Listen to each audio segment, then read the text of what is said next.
எப்பாடா ஆளை விடுங்கடா என்னால் முடியலன்ற மாதிரி ஆயிடுச்சு மக்களே. இன்னைக்கு பார்த்தீங்கன்னா நானும் அக்காவும் வந்து நரிக்குடிக்கு வந்து ஒரு வேலை விஷயமா வந்திருந்தோம் மக்களே. ஸ்டார்டிங்லேயே பார்த்தீங்கன்னா நானும் அக்காவும் பஸ்ஸில் வர மாதிரி தான் ஐடியாவில் இருந்தோம். பார்த்தீங்கன்னா பஸ்ஸை விட்டாச்சு.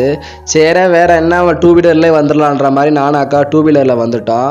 டூ வீலரில் வந்தது தான் மக்களே சரியான வேணாம் எங்களுக்கு. டூ வீலரில் வர வர வெயில் ஜாஸ்தி அடிக்க ஆரம்பிச்சிருச்சு மக்களே. வெயிலில் ஒன்றுமே பண்ண முடியலை, கண்ணெல்லாம் காந்த ஆரம்பிச்சிருச்சு. இதுக்கு மேலே என்னால் ஒரு அடி கூட எடுத்து வைக்க முடியாது, எனக்கு ஜூஸ் வாங்கி கொடுத்தாலே கொடுன்ற மாதிரி சொல்லியிருந்த மக்களே. அந்த பிள்ளையும் வந்து என்னை கூட்டிகிட்டு போய் வாடா ஜூஸ் வாங்கி தரேன்னு சொல்லிட்டு கூட்டிகிட்டு வந்துச்சு கடைக்கு.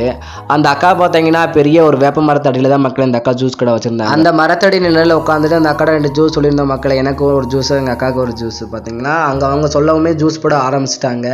அக்கா ஒரு நல்லா கூலிங்காக 2 ஜூஸ் மட்டும் போட்டு கொடுத்துருங்கக்கான்ற மாதிரி சொல்லியிருந்தேன்.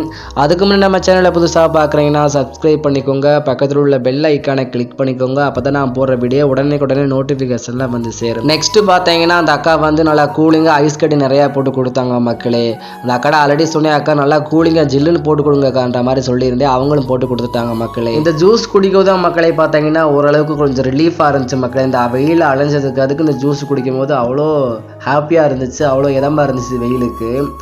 அப்படியே பார்த்தீங்கன்னா நானும் அக்காவும் ஃபன் பண்ணி பேசி சிரிச்சுட்டு அப்படியே அங்கே வந்த வேலையை முடிச்சுட்டு அப்படியே வீட்டுக்கு கிளம்புன்னு சொல்லிட்டு வீட்டுக்கு கிளம்பி வந்தாச்சு.